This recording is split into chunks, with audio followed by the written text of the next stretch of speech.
You're welcome to Literature for 247, a free online literature class. This video is about a non-African poem titled The Non-Priest's Tales. The Non-Priest's Tales is composed by Geoffrey Chaucer, and I want to use this medium to inform you that all the recommended poems in the WAEC syllabus are already analyzed on this platform. So if you need the link to any of the videos, just send your message to the comment section. Write the title of the poem, that I should send you the link of the poem, and I will do that. Let's go to the classroom. I want us to first go through the introduction to the poem. The Non-Priest's Tale is one of the Canterbury tales written by a famous poet, Geoffrey Chaucer, in the 1390s. It is a narrative. It's like a story. Bit fable, it involves the use of animals as characters, and mock epic is a long narrative poem that is based on an incident in the lunar cycle and teaches moral lessons. At the same time, it is a didactic poem because it teaches moral. The lunar cycle is a collection of 20 chapters put together by several clerks and minstrels. It was compiled towards the end of the 12th century and the early part of the 13th century. The collection contains a set of famous animal stories. The poem has 695 lines, which include a prologue and an epilogue. The prologue tells us why the narrative was made. The non-priest is called on to narrate his tale to ease the tension created by the previous tragic stories. This means that there have been a series of tragic stories. Now, the non-priest is now called upon to narrate a story that will serve as a comic relief. The knight demands that a tale of good fortune be narrated. The priest then narrates the story of a rooster named Chanticleer, home by an elderly war widow. Also, let's look at the life history of Geoffrey Chaucer. The actual date of birth and the place of birth of Geoffrey Chaucer is not known. By some accounts and his works, he was born in London in the early 1340s. He was a famous English poet and author. His most popular work is the Canterbury Tales. He was referred to as the father of English literature. Chaucer was born into a middle-class family. His father's name was John Chaucer, a wine merchant, and his mother was Agnes Chaucer. It is on record that Geoffrey Chaucer received a formal education and could speak French and Latin very well. Chaucer embarked on a military career in his early 20s and served as a page to the Countess of Gloucester. He later joined the army during the 100 Years' War. He was captured by the French in 1939, and upon the payment of his ransom, was eventually released.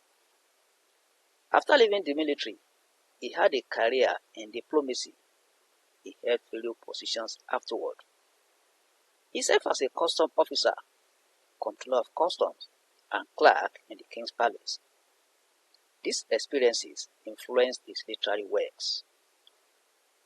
The Non-Priest's Tale is one of the Canterbury tales, among others, compiled and composed by Geoffrey Chaucer in the 1390s. Chaucer died on the 25th of October 1400 in London, England. He was buried in Westminster Abbey, and his burial site became a pilgrimage for Chaucer's admirers. Now, I identify some expressions, some words and expressions in the poem, and I give the poetic meaning, that is, the meaning according to how the words and expressions are used in the poem. We have cottage, means a small house. Meadow, a land covered with grass. Little she had in capital, means poor. Piquant, flavor. no dainty morsel, no delicious food. Temperate means moderate. Apoplexy, uncontrollable hunger. Dairy woman, she feeds on dairy products. Jolier, louder. Abbey, a monastery. Equinoctia, relating to the equator. Azure, the unclouded sky. Paramours means lovers. Debonair, charming, beautiful.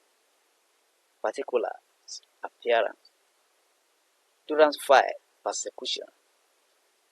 Timorous portrum, a complete coward. Laxative, a drug that aids digestion and prevents constipation. Apothecary, a person who makes and sells drugs. Woods means forest. Now let's go to the analysis of the poem. Once upon a time, there lived an elderly, poor, hard-working widow in a small cottage by a grassy land in a hilly terrain. Since becoming a widow, she has been living a simple and quiet life. She managed with little resources that came her way to take care of herself and her two daughters. Now, before I go further, I want you to please, you must have the text of the poem and make sure you go through it so that you understand what you are saying here better. The widow had 3 female pigs, 3 cows, and a sheep named Molly. Her house is full of black particles from her kitchen, and she has few things in there. That tells us how poor the widow is. She doesn't cook any flavored or delicious food. She just eats moderately to keep herself alive. She plans her things according to the available resources. The widow doesn't drink any wine. She's mostly serves milk and brown bread that she has in abundance. She also eats pork or an egg or 2 most of the time. She also eats pork or an egg or 2 most of the time. All these things are produced in her farm. The widow had an enclosed yard where she kept a cock named Chanticleer.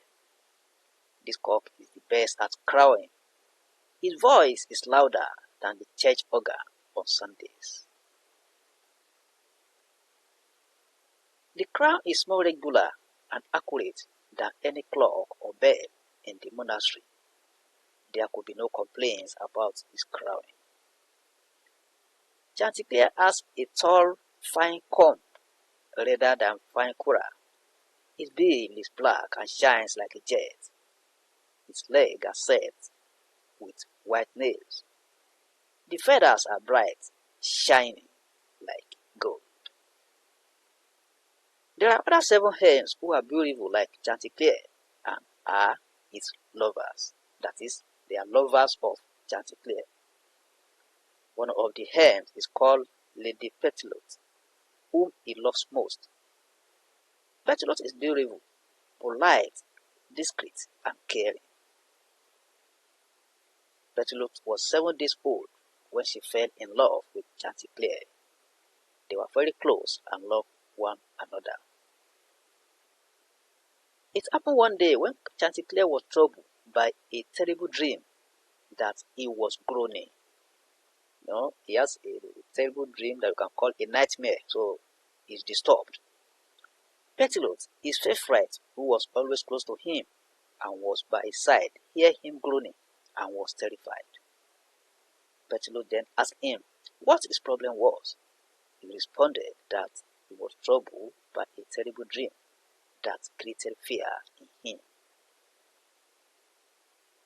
He then prayed to God to turn the dream into good and keep him from a long prison sentence. He said he dreamed about a beast, fox, that was after his life. Petilot, in her response, chided him for believing in dreams and said that Chanticleer was a coward and that she shouldn't love a coward, that she couldn't love a coward. She said that dreams were vanity. He was only being disturbed by indigestion. She added that she shouldn't take it seriously. That is the advice of Chanticleer. The advice of Pettilot to Chanticleer, that dreams should not be taken seriously. She advised him to go to drug sellers to buy drugs to purge him. She also prescribed the herbs he could take to cure him of the indigestion.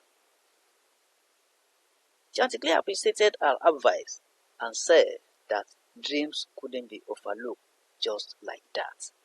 He added that there were two sides to the interpretation of a dream. It might lead to triumph or tribulations for the person. He cited some instances to back up his claims by narrating some stories from one of the greatest authors. He narrated the story of two comrades on pilgrimage who had accommodation problems in the town. They had to separate each of them to solve their individual problem. The first one found a place where oxen and a plow are kept. The other friend also found a place somewhere.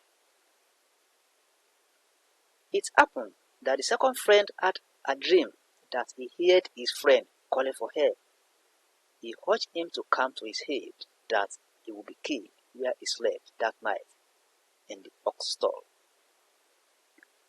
The friend dismissed the dream as mere fantasy and slept back. He dreamt about his friend again, telling him that he had been killed.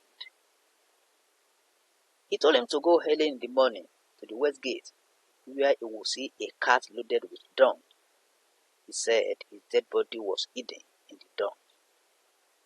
He urged him to arrest the cart, that he was killed because of his money. The friend quickly went to where he slept and was told he had gone. He then headed to the west gate as instructed in the dream. He found the cart as described, and he then started shouting. Let's go from the poem. My friend's been killed. There has been a foul attack. He's in that cart and gaping on his back. Fetch the authorities. Get the sheriff down. Whoever job it is to run the town crier. Help! My companion's murder. Sent to glory. Quote unquote. The people searched the dung, and the dead body was found fresh and new. The perpetrators were arrested and hanged after their confession. Chanticleer concluded that dreams should be feared. Chanticleer also narrated the story of two men who embarked on a business journey and had to cross the sea. The wind on the sea was not friendly, so they decided to wait till the storm subsided. They went to sleep, and one of them dreamed that a man told him that they should not set sail the following morning. The person added that if they did, they would drown. He woke up and told his friend about the dream. The friend didn't take it seriously, that it was empty nonsense, quote unquote. He embarked on the journey and drowned. Chanticleer tells Pettilot that one should not be careless of dreams. Many dreams give signs of upcoming problems. He also narrated the story of Saint Kenelm, the son of Kenulphus, the king of Mercia, who dreamt of his mother shortly before being killed. Chanticleer cited more examples for Pettilot of Macrobius, young Scipio Africanus, who affirms that dreams can give warnings of what is coming ahead. He also goes biblical by referring to the Old Testament, mentioning Daniel, Joseph, and Pharaoh, who never said dream was vanity. Reference is also made to Croesus, the Lydian king who dreamt of being hanged and came to pass. Andromache, Hector's wife, dreamt of his husband's death. Hector waved it aside and went to war and was killed by Achilles. He concluded by saying that the dream made him confused and sick, and that the drugs are dangerous to take from his experience. That is the drug Pettilot said he should take. He told Petilot that whenever he set eyes on her, all forms of terror disappear. That is, whenever Chanticleer set eye on Petilot, that all forms of terror disappear because of her beauty. When she's by his side, he's always happy and forgets about any dream. Chanticleer jumped down and plays around with Petilot and the other wives, as there's no fear in him again. When he finds a seed of corn, he chuckles and they all run to his side. He crowds to announce the hours of the day. As fate will have it, a fox that has been going around the jungle for 3 years burst into Chanticleer's yard in the night. Chanticleer was in the euphoria of being in the midst of his lovers and sang merrily. He suddenly cast his eyes to catch a butterfly, but fell on the fox lying down. At that moment, the Chanticleer couldn't cock out of fear. The fox then flatters him that he shouldn't be afraid of him. He says he is a friend and doesn't come to harm him. He says he's there to listen to his merry voice singing. He compares his voice to the angels of heaven, and Botius, who was an expert in singing, that is the fox, is only flattering Chanticleer.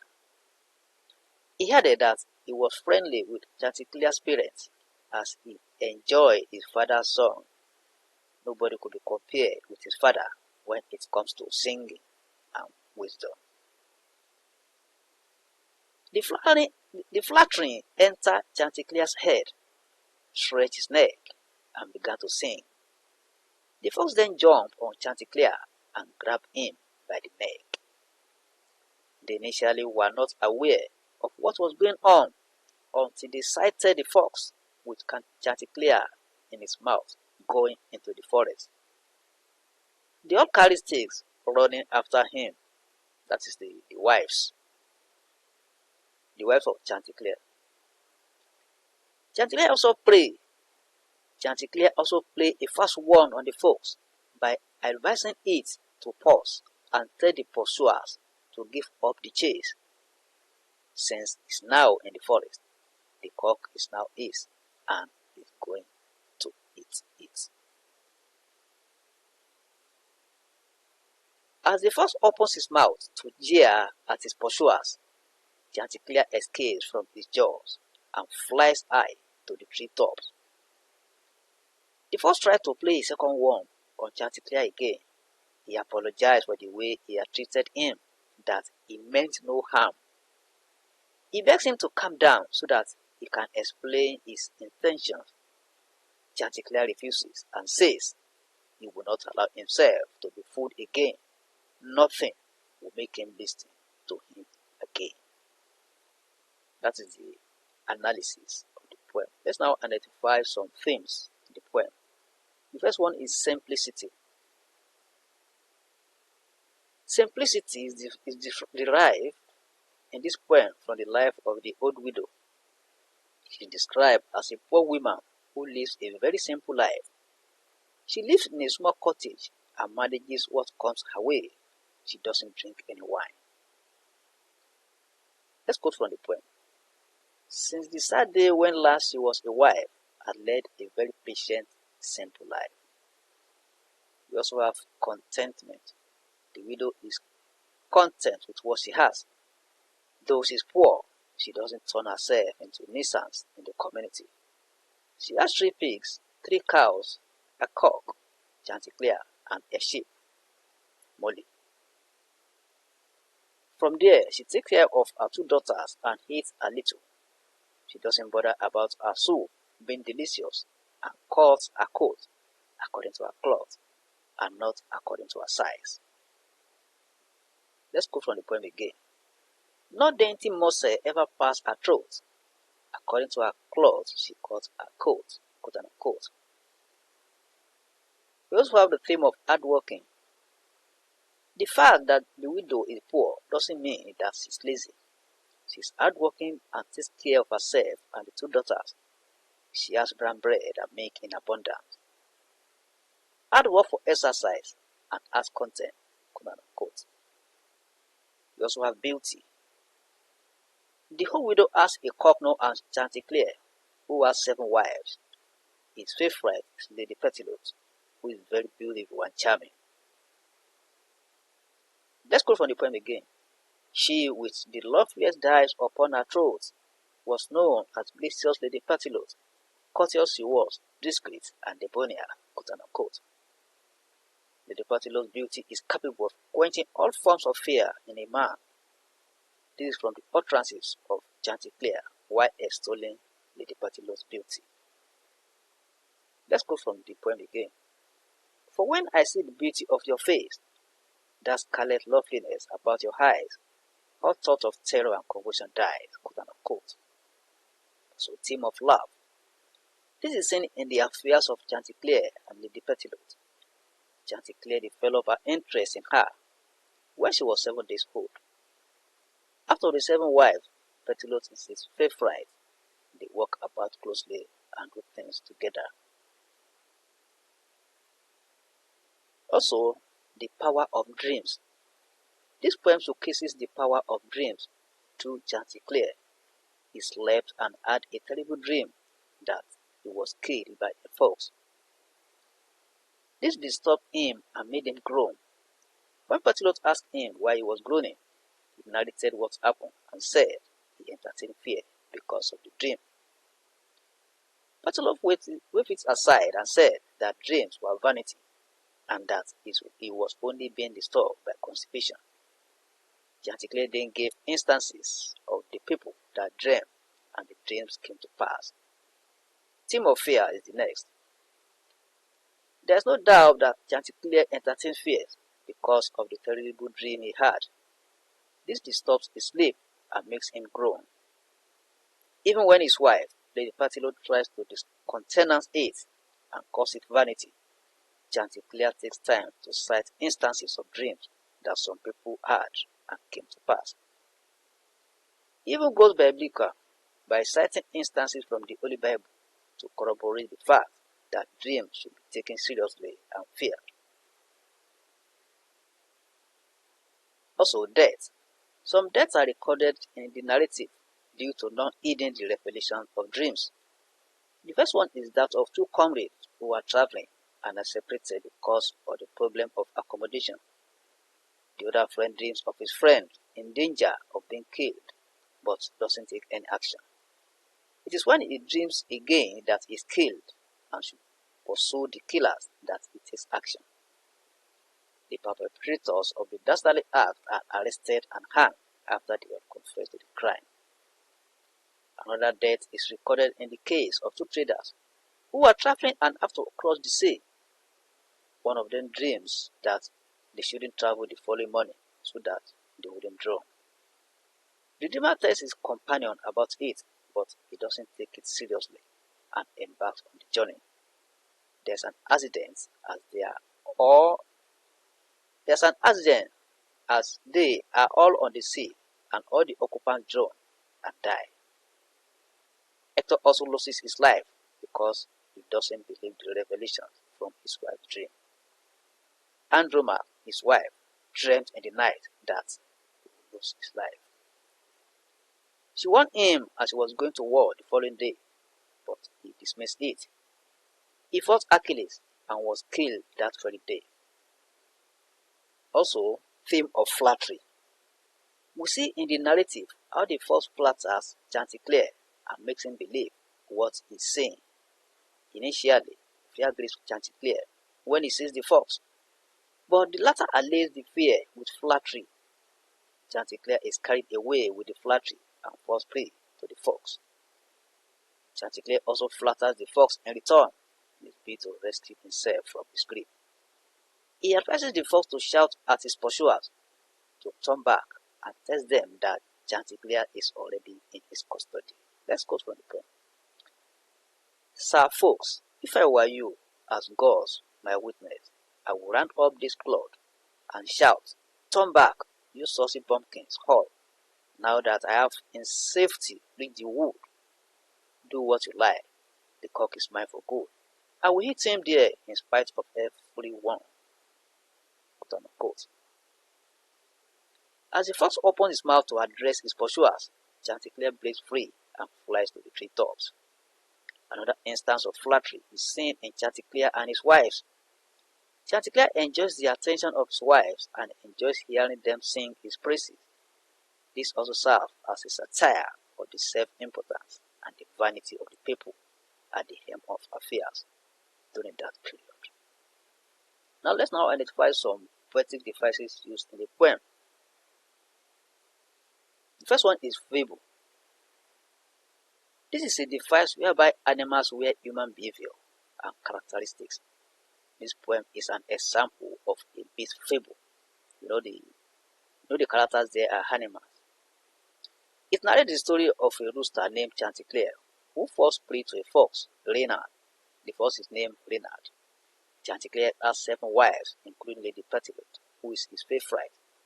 They all talk and act like human beings, so that makes the poem fable.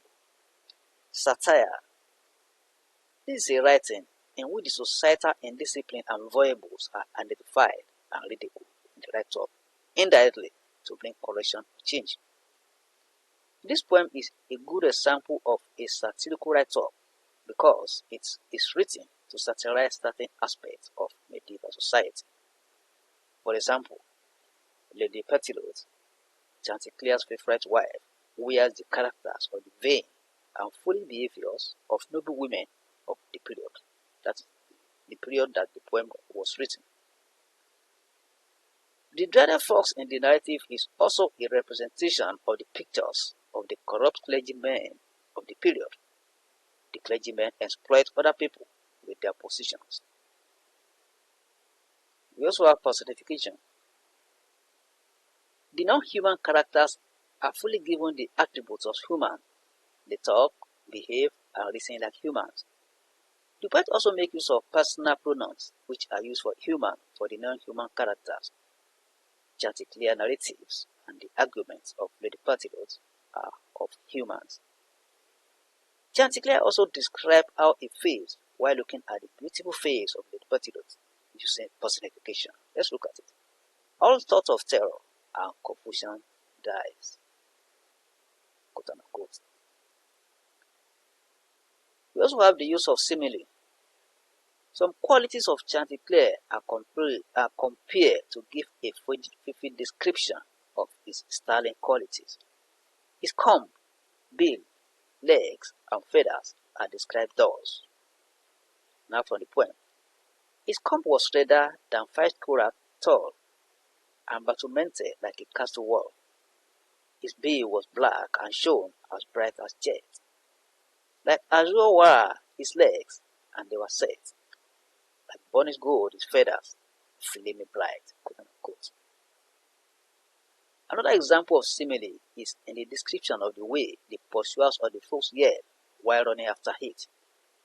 This is after Chanticleer falls prey to the fox and is being taken to the forest. Let's go from the point again.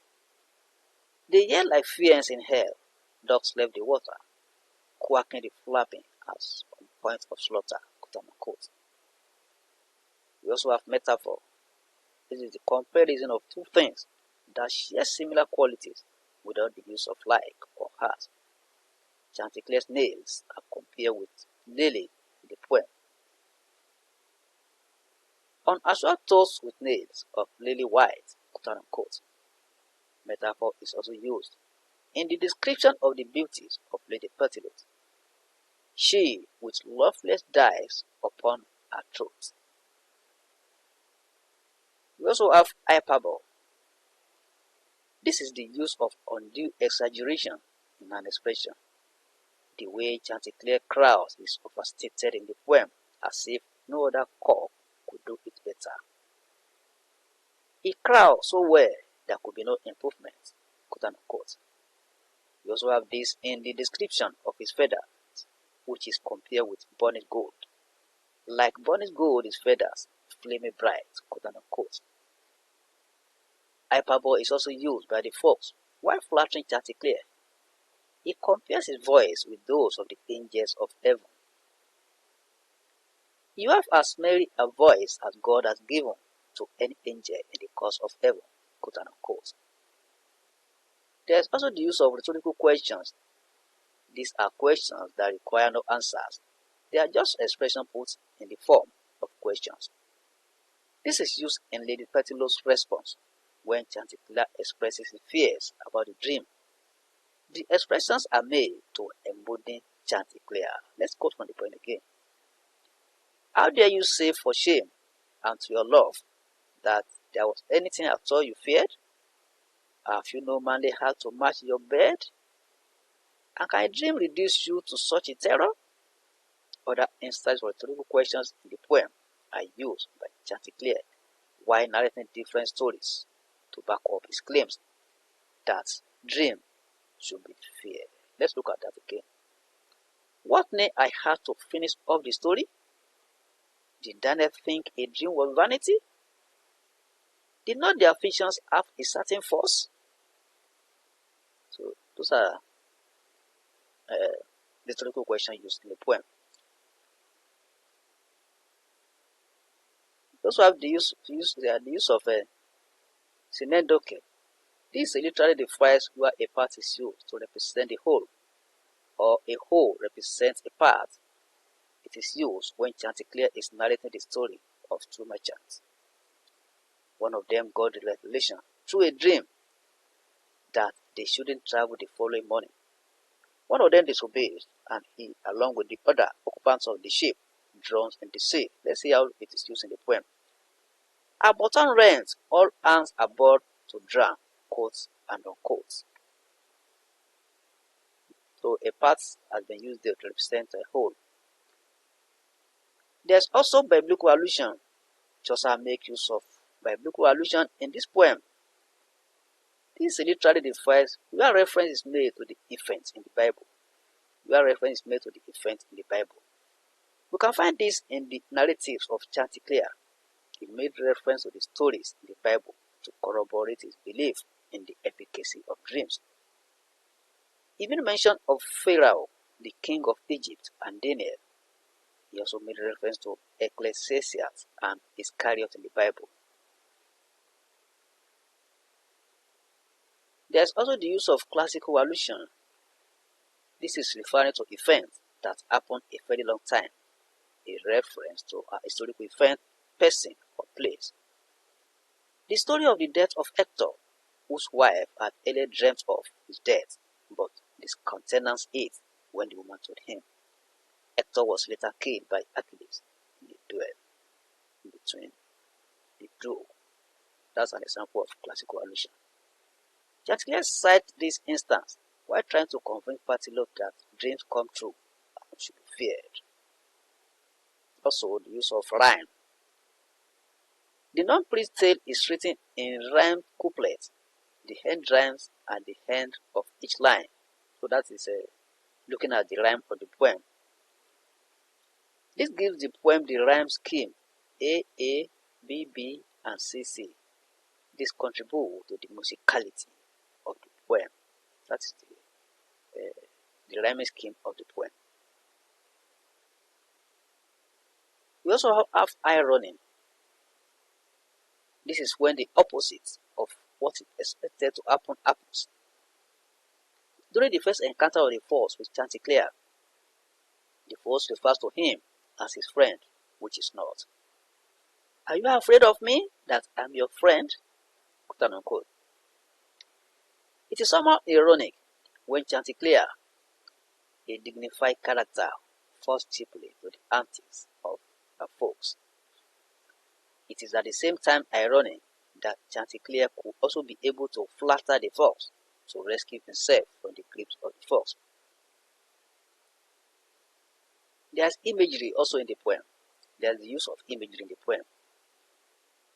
There is the use of vivid descriptive imagery to bring the narrative alive. The pictures of the characters are skillfully painted with words so that the readers can visualize the characters and the events in their brains. As readers go through the poem, The mental picture of what is read is reflected in the brain. That is, you are going through the poem, you are going through the text of the poem, you see that you feel as if you are seeing the picture of what you are reading. Also, the poem runs online, that is enjambment. This is a literary divide whereby the lines of the poem run to one another. There is the continuation of an expression from one line to the next without a pause. It is used to create an uninterrupted rhythm to make the poem flow. Now, I want us to look at the banner I used there.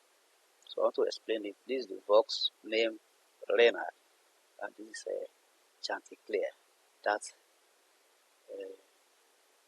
the Windows core. So that is the analysis of the poem. So I want to use this medium to introduce my books, because I've been receiving calls from some people that they need the hard copy of my works. So these are my books on poems. This one is for WAEC syllabus 2021 to 2025, while this one is for the new syllabus 2026 to 2030. You can contact me through the phone number at the back of this the book if you are interested in any of the books. So that is the poem. If you are new on this channel, try and click on the subscribe button and the bell icon so that you'll be part of the class, and whenever any video is produced, you are going to be notified. Like this video, you are free to share it on any social media platform. Invite your friends and colleagues to join this class. Teachers in the house, introduce your students to this platform. Parents, you can also introduce your children to this platform. If you have any question or any comments, you can send it to the comment section and it will be attended to. Thank you and God bless. Let's meet in the next class.